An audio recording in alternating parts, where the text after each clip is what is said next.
again, this begins with, what does this look like? You can use the poop test, and if it looks like poop, it's usually poop. Yeah. So we have to have good coaching. We have to, whether we coach ourselves or someone is training us, we have to know what is proper technical proficiency for the lifts that we're choosing. So everything that you described are all very, very excellent, good strategies to try to gain fitness. Mm-hmm. So if you take the snatch, which is very, very complex and requires a lot of joint-by-joint integrity throughout the entire body, any inefficiency, whether it's a lack of stability or a lack of mobility in the glenohumeral joint, T-spine, hips, or ankles, you're going to run into trouble. Mm-hmm. And you may not lift a lot of weight. You may start to, quote unquote, fry your nervous system because you're muscling through a lift that doesn't pass the poop test.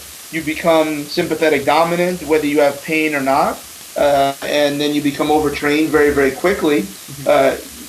Sometimes you're just weak because not only do you have to overcome the amount of wheels you're putting on the bar, but you also have to overcome the resistance the internal resistance in your own body. So sometimes improving mobility, you just get stronger because you only have to deal with external resistance, not internal resistance. But certainly you won't be technically proficient if you don't have the human integrity, the competency to show up for this movement of capacity. And then all the different movements have varying levels. Now we can keep talking about the snatch, because if you do the snatch with a snatch grip versus a clean grip, that's a different level of integrity required.